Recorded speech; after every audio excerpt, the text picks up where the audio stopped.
Greetings, Ma'am Willa. This is our video for the reinforcement activity that you have given to us. Tonight, we will be conducting our interview. I am Asher Eve P. Lozana, together with my teammates. Hi, I'm Lazara Gangnabatilan. And I am Dexy Faith Gumonit Oron. And I am Hazel May Pidaguhoy and Jamela Lagahil. So, we are now heading to the house of our interviewee, which is Mrs. Ma'am Judesa Luzana.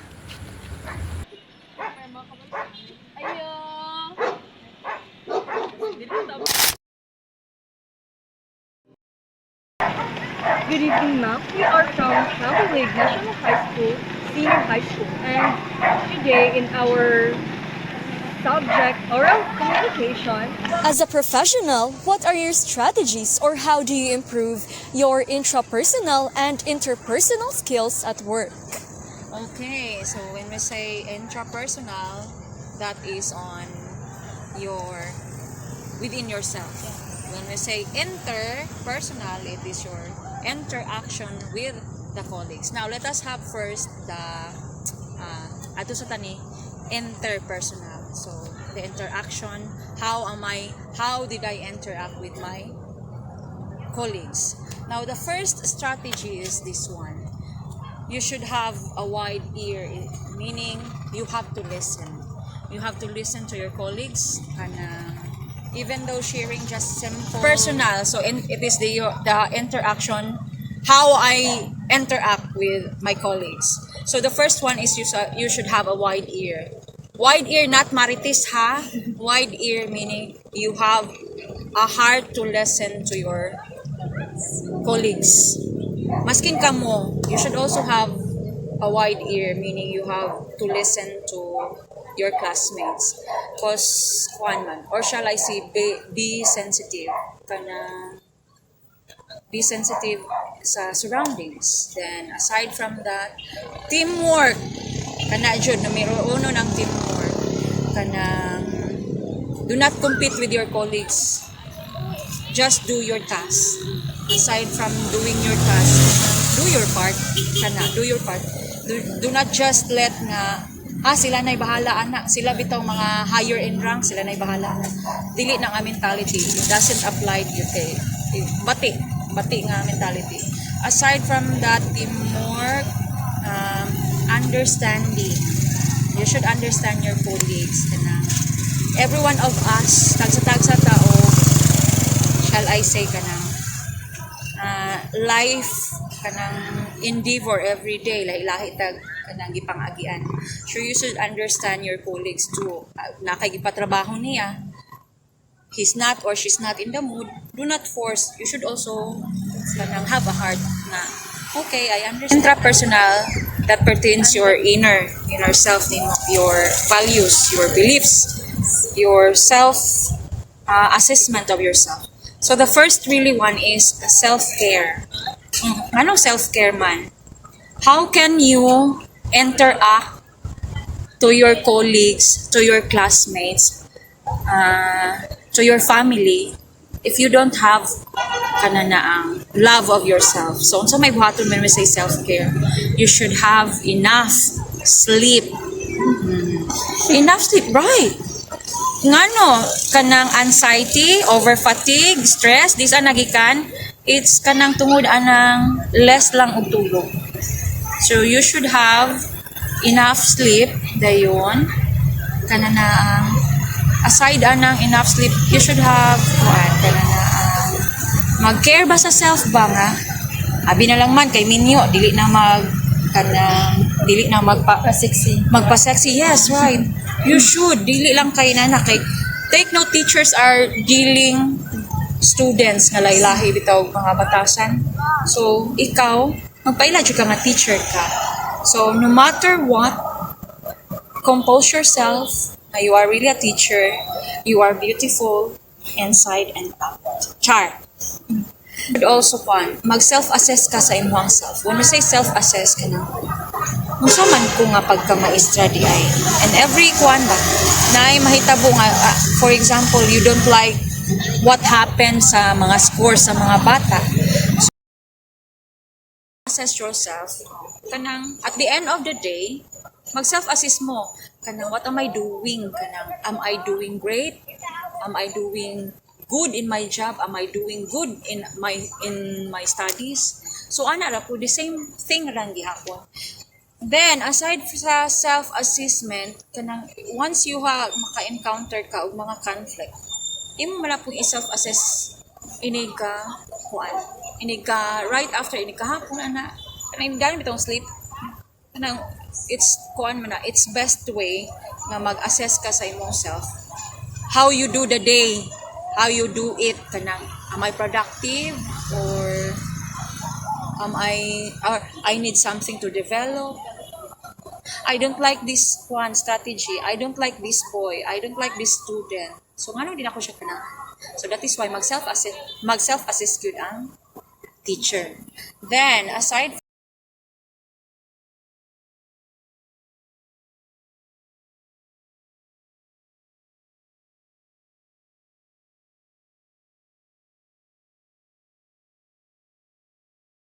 time management, apila diha ang discipline, kanang how you kanang nakay gusto bitaw, for example nga mao ni dapat ang routine, so it is self-discipline raman nga para ma-accomplish na nimo.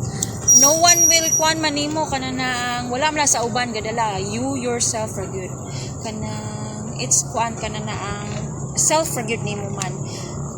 In living in this world, wala joy laing maka-help nimo, it's you yourself, not your friends, not your family, it's you yourself, meaning nara jud nimo, it's up to you whether you are going to pursue this one or maglangay-langay ka ana sa budget.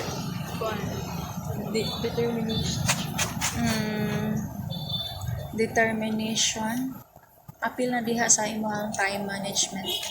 Once you have time management, meaning you are determined to comply all the tasks. The same raman sa inyo ha. Our intrapersonal and our interpersonal, the same raman po ninyo. Mag-vary lang kanang naman mi sa in line of work nga facing different individuals. So, time management, especially kanang sa stress. Ang tubag ra gyud sa stress is time management. The same with you, it's time management. You sleep at around 12 o'clock or 1 o'clock. Take note, kinsay gidaot ninyo, it's you yourself. Maapektahan ang mental health once you sleep a little, kanang 4 hours sleep, 5 hours sleep. Ang maapektahan is your mental health, of which nowadays is mental health is so kanang vulnerable kayo, kanang dali kay biklon, kanang shall I say fragile. So ana. So kamo po the same raman na.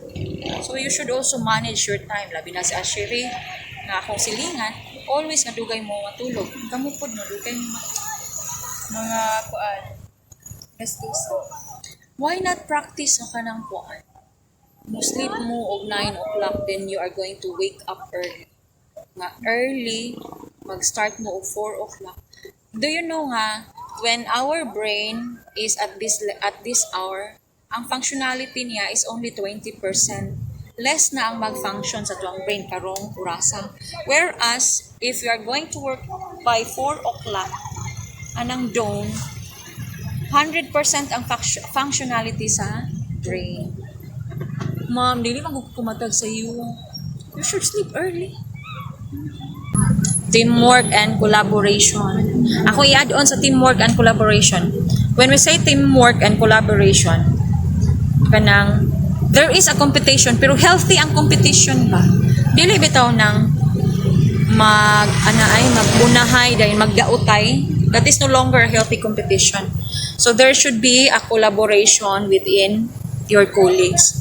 The fewer the friends, the better. Yes, that is really tinuod yun na. The fewer the friends, the better. Nga naman, if you have lots of friends, you have so many to consider. I have to consider this situation because my other friend will be affected. I have to consider this kay mapiktahan po ning usa. Napiktahan. Whereas if you have smaller circle of friends, just like me, I've learned that one. When I arrive at when I was assigned there dito pa day sa Sumali, kanang tanan friends kay small small school raman siya, so we are 10 teachers. So dito ka nang mura kag hangakon kay daghan kag i-consider nga kani mag-consider na ko kay kani siya maapektahan sa akong buhaton ana akong istorya maapektahan siya ang uban dili kanang okay ra pero ang usa masakitan, so mag-considerate man ka. So pag abot na ko diha sa main, I have fewer friends na, especially when Ma'am Ravago arrived. So that's the time nga I close my door to Ma'am Ravago only because I find it out nga it is much better to have fewer friends than lots of friends. You can have one-on-one you can build more than friendship.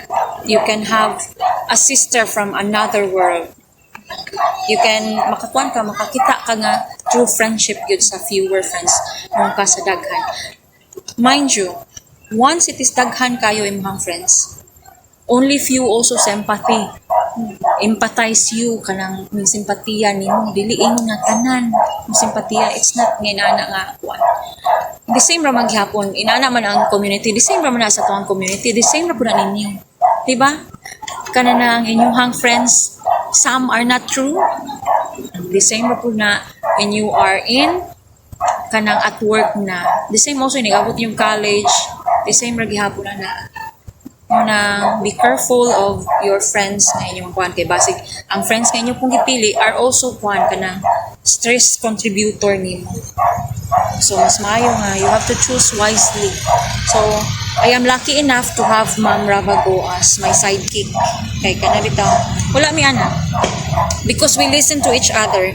We share kanang problems we share problems, but ug mo share sa sayang problema, that does not mean nga I have to go in her problem. Dili lang. Ang akwa lang is someone nga iyang ma-share na ma-relieve. Kay nabi kay problema, it is relieving nga makaistorya ka sa lain nga tao. Di ba? Oh. Kanang lahi raman og sa family nimo kay maybe your mama, your papa, your sibling dili maka-relate sa imong feelings, whereas of the same nimo nga level makakuan man na siya, maka-jive, makasabot ba may nana. So fewer friends is really better compared to daghan. So pailaan. Balik na po ta sa intra kay nakahinumdum po. Sa intrapersonal also, you should have emotional intelligence.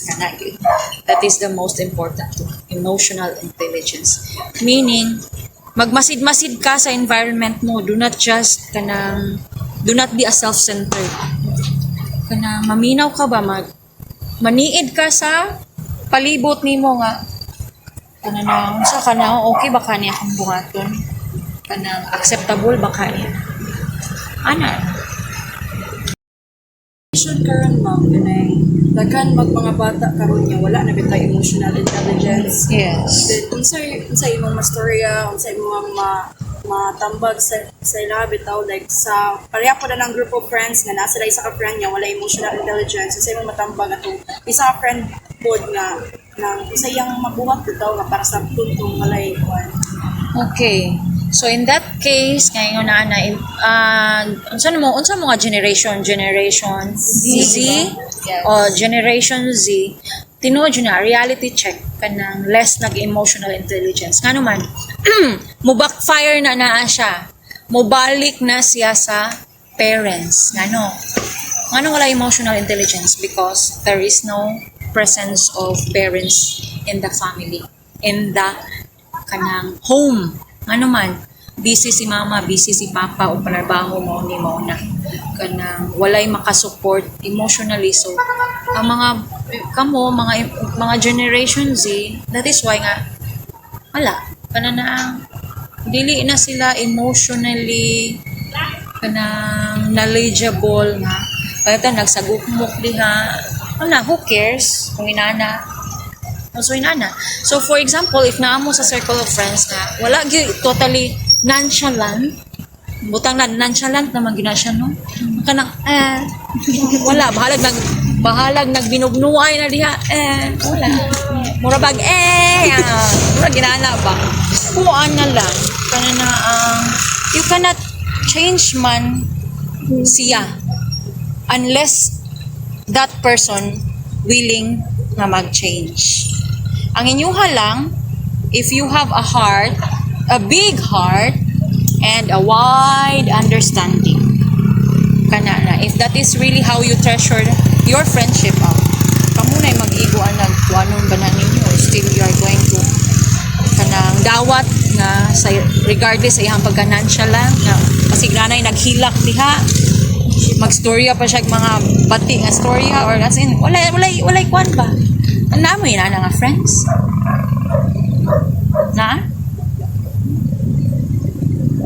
I hope nga wala po uy kay bati kay na ha krong tanan walay nonchalant kanang kuan kay nonchalant no kanang lagi person na ana kanang emotionally kuan yun sila kanang zero gyud ang ilahang emotional intelligence kay kanang yung sa imuhang intrapersonal kanang yung self-care is the number one kay muna og disturb ka if you are mentally not stable how can you interact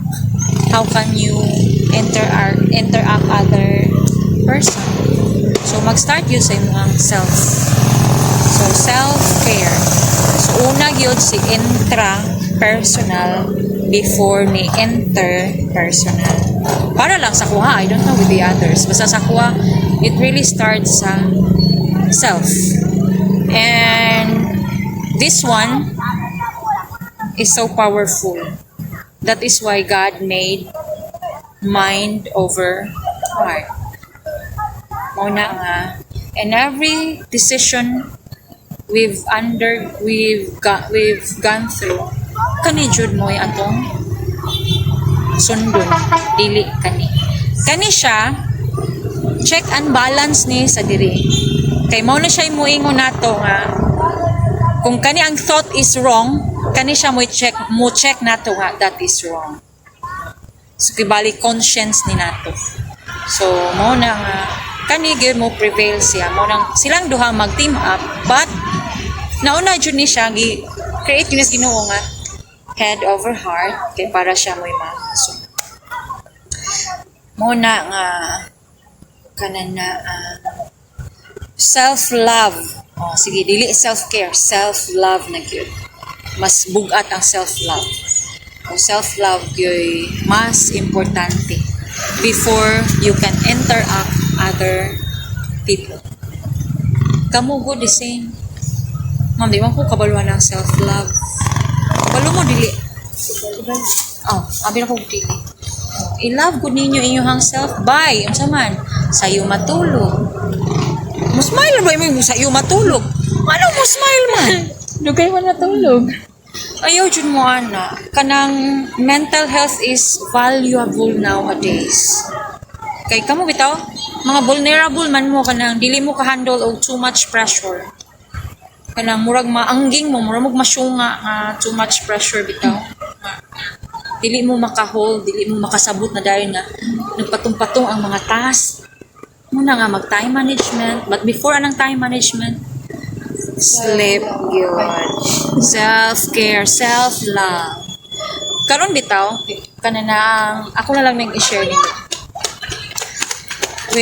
pagkahitabo sa akong mama kaning pass away akong mama kanang emotionally mentally I am not stable until now but I am striving, mingon jud ko, I am striving, struggling kanang to stand up, to be back of who I am.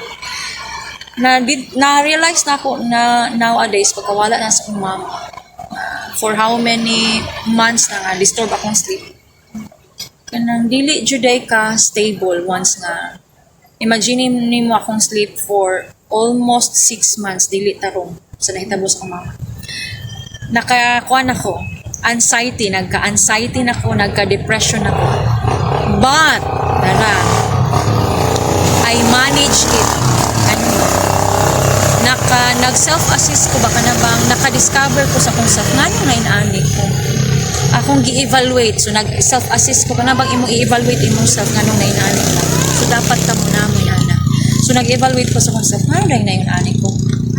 Tungod mis na itabo kay nawala akong mama. Dili pa ko kadawat nga nawala akong mama. It's really hard nga walay mama. Even if I am a mother na gali.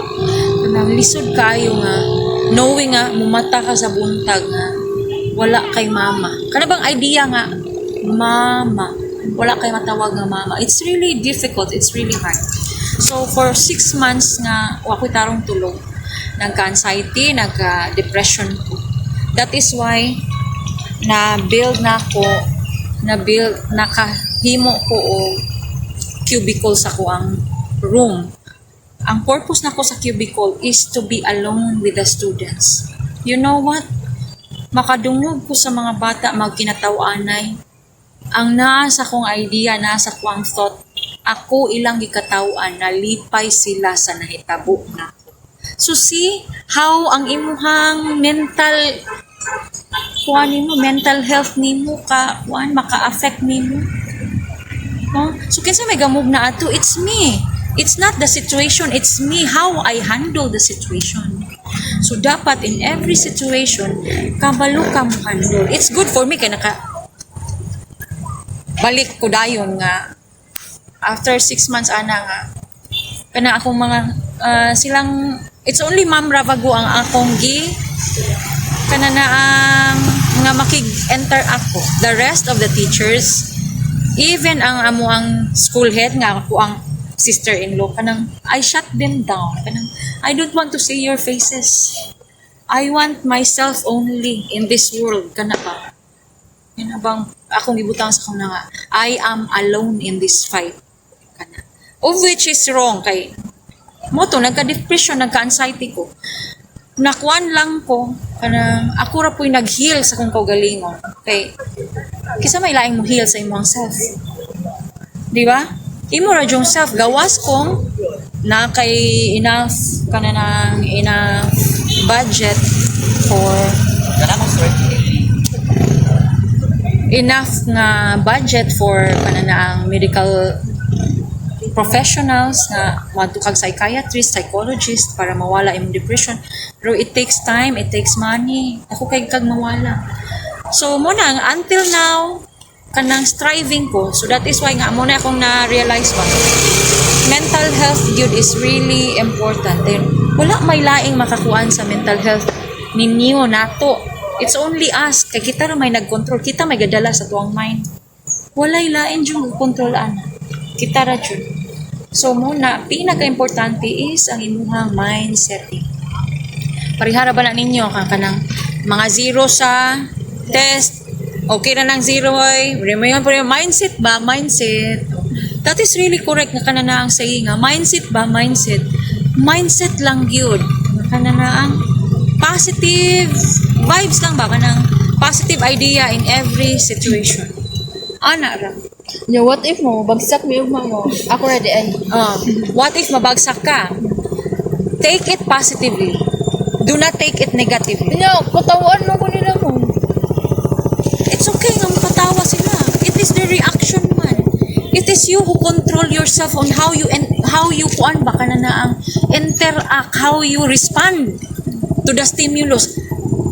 Imo dang kuan, masuko ka, tagibuli na ka, no.